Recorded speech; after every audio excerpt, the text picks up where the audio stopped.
Welcome friends, बहुत बहुत स्वागत है आपका आपके अपने चैनल हमारी ट्रिक पे। देखिए, संज्ञा और सर्वनाम के प्रश्न देखेंगे इस वीडियो में और उनका व्याख्यात्मक हल देखेंगे उदाहरण के साथ में। बहुत ही कम समय में आपका पूरा वीडियो कंप्लीट हो जाएगा, तो पूरा वीडियो ज़रूर देखिएगा। देखिए, स्टार्ट करते हैं वीडियो को। देखिए, संज्ञा के बारे में जानते हैं। संज्ञा क्या होती है? देखिए, संज्ञा बिल्कुल बेसिक से देखेंगे। किसी वस्तु, प्राणी, भाव, स्थान के नाम को व्यक्त करने वाले शब्द को जो है संज्ञा कहा जाता है, संज्ञा की श्रेणी में रखा जाता है। उदाहरण देखेंगे, जैसे कार है, घर है, गाय है, बकरी है, तीखापन है, खटास मिठास, इलाहाबाद, लखनऊ, ये जो है सब किसके अंतर्गत आते हैं? संज्ञा के अंतर्गत आते हैं। यानी कि कोई भी वस्तु हुई, प्राणी हुआ, और कोई भी आपके मन में भाव आ रहा है वो, और कोई भी स्थान है, वो सब जो है किसके अंतर्गत आएगा? वो सब संज्ञा के अंतर्गत काउंट होते हैं। वस्तु में जैसे कि आपका कार हो गया, घर हो गया, ये सब आपके वस्तु के अंतर्गत आते हैं, कार और घर। इसके अलावा आप देखोगे भाव को, तो भाव जो है, भाव में आपका जैसे कि खटास हो गई, मिठास हो गई, ये आपके भाव में आ रहे हैं। प्राणियों की बात करोगे तो गाय, बैल, बकरी, ये सब इसी में आएंगे।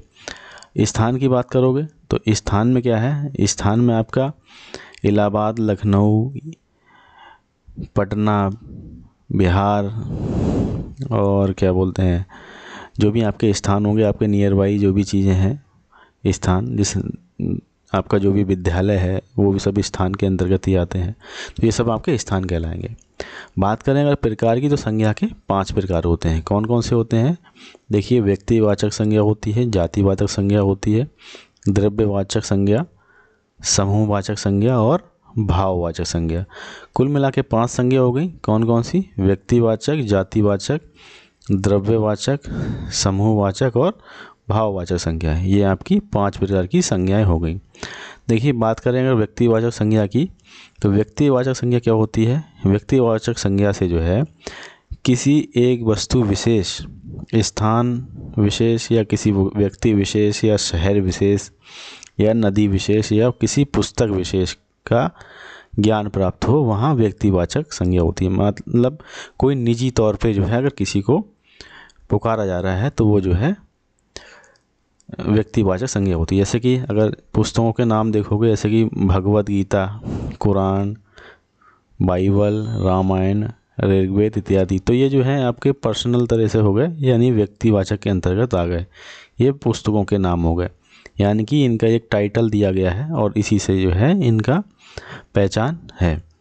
और व्यक्तियों के नाम से जैसे कि मोहन है, सोहन है, आलोक है, प्रियंका, पूर्णिमा, सलमा इत्यादि, यानी कि कोई भी नाम हो सकता है, वो सब जो है इसके अंतर्गत आएगा, यानी कि ये व्यक्तिवाचक संज्ञा के अंतर्गत आएगा। शहरों के नाम हो सकते हैं इलाहाबाद, लखनऊ, दिल्ली, जयपुर, फैजाबाद, गाजियाबाद, पटना, और जो भी आपका हो सकता है। देशों के नाम की बात करोगे, Bharat, Pakistan, France, Italy, Japan, ये सब जो हैं ये भी इसी में काउंट होंगे। नदियों के नाम गंगा, यमुना, नर्मदा, गोदावरी, कृष्णा, कावेरी, ताप्ती, यानी कि जो भी जो है एक व्यक्ति विशेष को जो है संबोधित करे, वो सब जो है इसके अंतर्गत काउंट होंगे। पर्वतों के नाम हैं, जिनके चीज़ों के नाम हैं, भवनों के नाम हैं, जो भी नाम है जिस चीज़ से जिसको संबोधित किया जाता है, बुलाया जाता है, वो सब जो है व्यक्तिवाचक संज्ञा में आएगा। देखिए, जातिवाचक संज्ञा की बात करेंगे तो इसमें जो है समूह के बारे में बताया जाएगा। देखिए, बिल्कुल सम्मान के साथ पढ़िए जातिवाचक संज्ञा की परिभाषा को। जातिवाचक संज्ञा जो है क्या होती है? किसी वस्तु, व्यक्ति, जीव जंतु, पेड़ पौधे, पद, व्यवसाय इत्यादि की पूरी जाति का ज्ञान कराती है। तो पूरी जाति का ज्ञान जहाँ भी होगा वो वहाँ पे जो है आपको जातिवाचक संज्ञा प्राप्त होगी। जैसे कि पेड़ पौधे, अब इसमें कोई पर्टिकुलर चीज़ नहीं दिखी कि पेड़ आपका आम का है, किसी चीज़ का है, तो पेड़ पौधे में तो सभी चीज़ आ गए, जैसे कि आम, बबूल, गुलाब, केला, बरगद इत्यादि, ये सब जो है आपके पेड़ पौधे के अंतर्गत काउंट हो गए। तो ये जो है जाति को दिखा रहा है, यानी कि पेड़ पौधे लिख दिया जाएगा, और ये जो है पेड़ पौधे आपके किसी भी जाति के, यानी कि किसी भी ब्रीड के, वैरायटी के हो सकते हैं। तो ये जातिवाचक में आ गया। देखिए जातिवाचक का एक और उदाहरण है पशु पक्षी। अब यहाँ पशु पक्षी लिख दिया, आपको पता ही नहीं है कि कौन सा पशु है कौन सा पक्षी है। पशु पक्षी में तो कुछ भी आ सकता है, जैसे गाय बैल भैंस बकरी शेर घोड़ा मोर इत्यादि। इसी प्रकार वस्तुओं के नाम ये जो है जाति को संबोधित करते हैं, और उसमें तो कोई वस्तु आ सकती है, मेज कुर्सी कलम किताब कॉपी घर इत्यादि। पद है, कोई व्यवसाय है, वो सब जो है इसी में नाम काउंट होते हैं। मनुष्य कह दिया, खाली मनुष्य कह दिया तो ये आपकी जाति को पूरा बिलोंग करता है। जैसे कि मनुष्य में आपका लड़का भी आ सकता है, लड़की भी आ सकती हैं, महिलाएं पुरुष बालक बालिका छात्र छात्रा माता पिता भाई बहन इत्यादि, ये सब इसी में काउंट होते हैं। फल फूल, अब फल फूल भी एक जाति को बिलोंग करता है। अब इसमें जो है आपके फल फूल तो कोई भी हो सकते हैं, जैसे कि आम गाजर गेंदा चमेली इत्यादि। मेन मकसद यही है जातिवाचक में जो है जाति का जो है बोध होता है, ना कि किसी व्यक्ति विशेष का। तो आपको ये चीज़ याद रखनी है। अब देखो भाई क्या है, अब तीसरा है हमारा द्रव्यवाचक संज्ञा। ये क्या होती है, इसमें देखिए माप तौल जो है, जो भी पदार्थ होते हैं उन सब की जो है माप तौल का बोध होता है। आदर से पढ़िए परिभाषा को।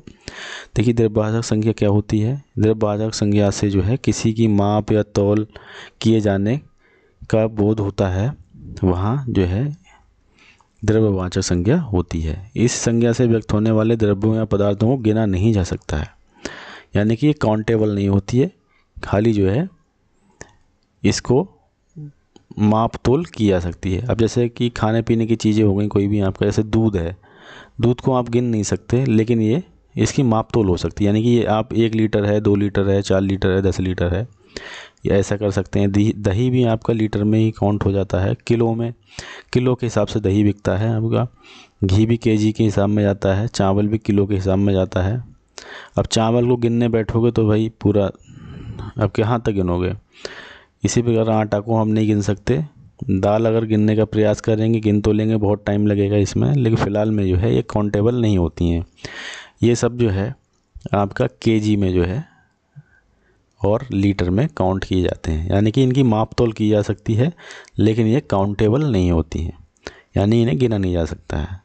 इसी प्रकार खनिजों के नाम हैं सोना चांदी तांबा पेट्रोल डीजल कोयला इत्यादि, ये भी इसी प्रकार इन पे नियम कानून लागू होते हैं। देखिएगा अगला संज्ञा का रूप। बात करेंगे समूहवाचक संज्ञा की, ये क्या होती है। इसमें जो अनेक वस्तुएं हैं प्राणियों के समूह का बोध होता है। जैसे कि वस्तुओं का समूह है, वस्तुओं के समूह का इसमें बोध हो रहा है, जैसे कि ढेर श्रृंखला गुंछा पुंज।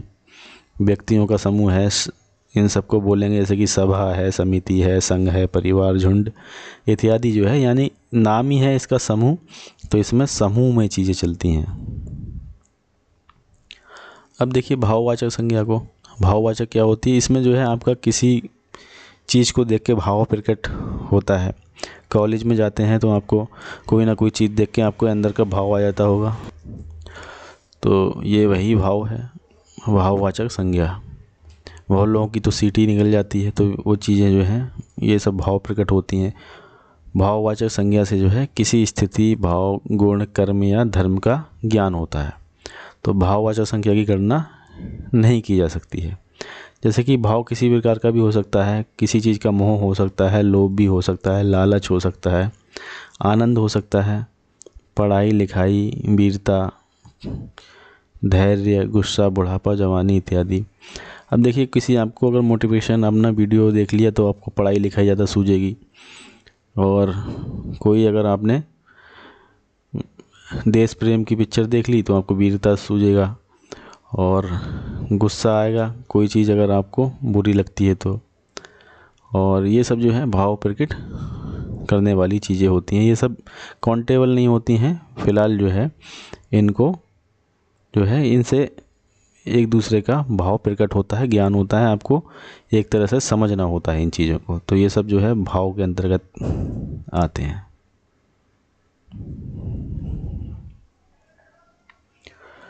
देखिए सर्वनाम के देख लेते हैं, सर्वनाम क्या चीज़ होती है, बिल्कुल बेसिक से देखेंगे। सर्वनाम के जो देखिए संज्ञा के स्थान पे प्रयुक्त होने वाले शब्दों को जो है सर्वनाम कहा जाता है। जैसे कि यहाँ पे कुछ उदाहरण दिए गए हैं, उदाहरण दिए गए हैं जैसे कि मैं, तुम, यह, वह, आप, क्या, कौन, कब, कहाँ, कोई, इसका, उसका, तुम्हारा, हमारा, आपका इत्यादि। ये सब इसके सर्वनाम के उदाहरण हैं। और सर्वनाम क्या होती है? जो संज्ञा के स्थान पे प्रयुक्त होते हैं वो सर्वनाम आपके कहलाते हैं। देखिए, प्रयोग के आधार पर सर्वनाम कितने प्रकार के होते हैं? ये होते हैं आपके 6 प्रकार के। कौन कौन से? पुरुषवाचक सर्वनाम, निश्चयवाचक सर्वनाम, अनिश्चयवाचक सर्वनाम, निजवाचक सर्वनाम, संबंधवाचक सर्वनाम और प्रश्नवाचक सर्वनाम। ये आपके 6 प्रकार के सर्वनाम हो गए। पुरुषवाचक में मैं, तुम, हम, आप, ये, वह आता है। निश्चयवाचक में यह, वह आता है। अनिश्चयवाचक में कोई, कुछ, यानी कि इसमें कुछ निश्चय ही नहीं होता, इसलिए कोई और कुछ, इस तरह के वर्ड आते हैं। निजवाचक में आप, स्वयं, खुद, निजता का ध्यान रखा जाता है। संबंधवाचक में जो, सो, यानी एक दूसरे से संबंध होता है प्रकट इसमें। प्रश्नवाचक सर्वनाम क्या होता है? इसमें क्या, कौन, के, कहाँ, कब, यानी कि क्वेश्चन मार्क वाले सब वर्ड सम्मिलित होते हैं। यानी कि अगर मल्टीपल चॉइस क्वेश्चन की तरह अगर यहाँ पे पेपर होता तो आप जो है किस तरह से आपके यहाँ पे प्रश्न बन सकते थे, तो आपको पूछ लेता कि सर्वनाम कितने प्रकार हैं, तो आपको बताना होता कि 6 प्रकार हैं। कौन कौन से हो सकते हैं? तो यहाँ पे 6 यहाँ पे दिए गए हैं। और यहाँ पे जो भी वर्ड्स हैं वो सब पूछ लेता कि अगर जैसे कि जो और सो कौन से सर्वनाम का रूप है, तो आपसे बताना होगा संबंध सर्वनाम का। इस तरह से आपके क्वेश्चन बनेंगे। फिलहाल अभी थ्योरेटिकल है, और अगर आप MCQ करना चाहते हैं, मल्टीपल चॉइस क्वेश्चंस, तो मैंने उन सब के वीडियो बना रखे हैं। प्ले लिस्ट देखिएगा हिंदी की, उसमें आपको मिल जाएंगे। फिलहाल में देखते हैं आगे। देखिए, संज्ञा की तरह सर्वनामों का रूपांतरण पुरुष, वचन और कारक के अनुसार होता है। इसमें लिंग भेद नहीं पाया जाता है। पुरुष की दृष्टि से सर्वनाम 3 प्रकार के होते हैं। अभी आपने सर्वनाम के प्रकार पढ़े, सर्वनाम 6 प्रकार के आ रहे थे, लेकिन अगर आप पुरुष की दृष्टि से देखोगे तो ये जो है आपका 3 प्रकार का है। पुरुष की दृष्टि से आपका सर्वनाम 3 प्रकार का होता है। तो ये चीज़ आपको याद रखनी है। सर्वनाम वैसे 6 प्रकार के होते हैं और पुरुष की दृष्टि से ये 3 प्रकार के काउंटेबल होते हैं। कौन कौन से होते हैं? देखिए, उत्तम पुरुष होता है, मध्यम पुरुष होता है और अन्य पुरुष होता है। तो ये 3 प्रकार के हैं। उत्तम पुरुष में है बोलने वाले वक्ता को उत्तम पुरुष कहा जाता है, जैसे कि मैं और हम। मध्यम पुरुष क्या होता है? सुनने वाला जो सुनता है उसे मध्यम पुरुष कहा जाता है, जैसे तू और तुम, आप। अन्य पुरुष में क्या होता है? जिसके बारे में बात चल रही होती है वह जो है ये वह सब। देखिए, इस तरह को आप इस तरह से याद कर सकते हैं। देखिए, मान लिया आपके रिश्ते की बात चल रही है और जो सामने वाला है लड़की वाला बोल रहा है या लड़के वाला बोल रहा है और आप सुन रहे हैं, तो जो वक्ता है वो है उत्तम पुरुष और आप सुन रहे हैं तो आप हैं श्रोता, यानी कि मध्यम पुरुष। और जिसके बारे में बात चल रही यानी आपके बारे में बात चल रही, तो आप अन्य पुरुष में आ गए। तो ये भाई इस तरह से भी आप याद रख सकते हो। और उत्तम पुरुष और मध्यम पुरुष की अगर बात करेंगे तो इनको बोला जाता है प्रधान पुरुष, याद रखना है। देखिए, उत्तम पुरुष और मध्यम पुरुष क्या कहलाते हैं? ये आपके प्रधान पुरुष कहलाते हैं। बाकी जो अन्य पुरुष है ये आपका अप्रधान पुरुष कहलाता है।